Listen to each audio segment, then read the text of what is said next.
Okay, so today we're going to be starting our unit on maps. And as you can see, here is a map of Six Flags Discovery Kingdom. On the very bottom, there's a number 1, and there's a number 2 at the top of the screen. Number 1 represents what? The map legend, the map title, the map information bar, or the map scale. So go ahead and write your answer down on your warm-up sheet that you have in front of you. Is number 1 the map legend, the map title, the map information bar, or the map scale bar? All right, so we are beginning our unit on maps. And what we have here on the screen is a map of Six Flags Discovery Kingdom. And you'll find a number 1 on the bottom and a number 2 on top. So you have your warm-up sheet in front of you. What I want you to do is write down number 1 and then write down number 2. And you're going to tell me what you think number 1 and number 2 represent on the map. So does number 1 represent the legend, the title, the information bar, or the scale bar of the map?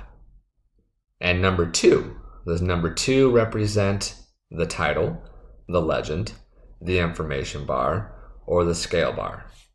So go ahead and write that down on your sheet, and then we're going to talk about it in just a minute here.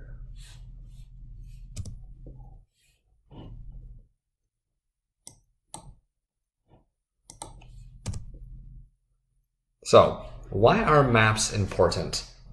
Maps are important for several reasons, and I've already heard a few different answers from you guys earlier today, but maps are important for several reasons, right? You need them in order to know where you're going, in order to make sure that you're heading in the right direction. If you're out hiking, you need them to get back to your base camp or to the parking lot, right? So there's all different reasons why we need maps. They provide information, they help us get to places, they enable us to see a large area, such as the United States, right? We can't see the United States as a whole from sitting where we're at, but we can see what the United States looks like if we look at a map, and they can get us to safety.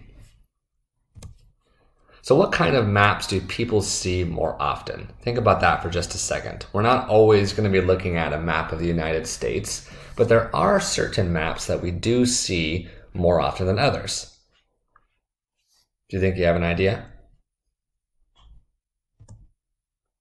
Maps of malls. So if anybody has ever been to a large mall before, I know we don't have one here in our little town of Willits, but if you go to other larger cities within an hour's drive, and you go inside of one of the main entrances, the maps will show you which door that you walked into and where all the stores are at, or where the food court is, or where the restrooms are, right? So we have to look at the map of the mall in order to know where we're going to.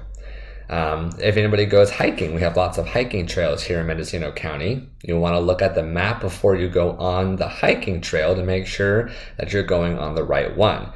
If you don't want to take a 5-mile hike, you want to make sure that you're not going on the trail that takes you on a 5-mile hike. If anybody takes the bus, I know I've had to take the bus on a few different occasions. So knowing the bus route, or knowing what the map of the bus route looks like, is important, because if you want to head south down to Ukiah, you want to make sure that you're taking the right bus so you don't end up going in the wrong direction.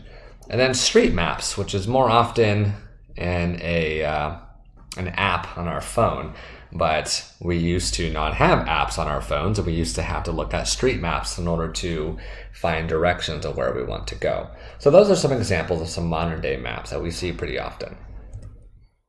Maps typically include the following: the title, the legend, which is also known as the map key, a scale or scale bar, and a compass rose. Those are the typical parts of a map. They may not always include all of these, but it's pretty typical they're going to have at least 2 of those. So going back to our Discovery Kingdom map, number 2, which was at the very top next to the words Six Flags Discovery Kingdom, that is the map title. So if you did not write that down for your warm-up, go ahead and change your answer now. Number 2 was the map title. The title describes the subject of a map and what kind of map it is. So sometimes it'll say a physical map of the United States or just the map of the United States. This one says Six Flags Discovery Kingdom. That's the title because it tells us that this map is a map of Six Flags Discovery Kingdom. The map legend is number 1. So number 1 for your warm-up, the answer is map legend, right? Map key and map legend are synonymous. They mean the same thing. Sometimes a map will say map key and sometimes it will say legend, so it's important to know both terms. So the map key or legend explains the symbols and shading on the map. For our example, our map key here, you may not be able to see it because I had to blow it up quite a bit, but it has different icons on there. There's a red box with what looks like a white cross in the middle. That's their first aid symbol.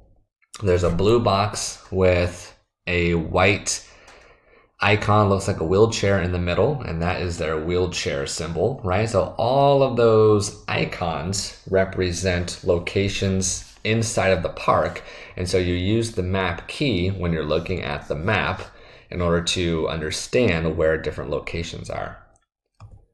A map scale is not always going to occur on each map that you see, but sometimes it will, especially if you're looking at a map that shows the distance between certain cities. The map scale bar shows how much space on a map represents a real distance. So in our example right here, that's about, I don't know, a 4-inch space or so, a 4-inch bar. And that tells us that amount of space represents 100 miles. And so if you're looking at a map of California and you're trying to figure out how far Eureka is from Los Angeles, you would use the scale bar that's on the map to determine essentially how far it is by how much space is taken up. So 1 inch on the map says that that's 100 miles, and there's approximately 5 inches on the map between Eureka and Los Angeles, and you can kind of estimate that it's about 500 miles. So that's how you would use the scale bar. And lastly, the compass rose. So the compass rose is a circle showing the principal directions on a map. We're going to talk about directions more in just a little bit, but the compass rose is in the top left-hand corner of the screen. It's right here. The principal directions or the cardinal directions are always going to be listed. So north, east, south, and west, right? Never eat soggy waffles. That's a good way to remember it, right? North is always on top. Never eat soggy waffles. North, south, east, and west. So this is the compass rose to tell you which direction that you're looking at, because the map may not always be pointing north in the upwards direction, right? So sometimes north will be on the left-hand side or on the right-hand side, depending on how they're looking at the map, or how they're presenting the map rather.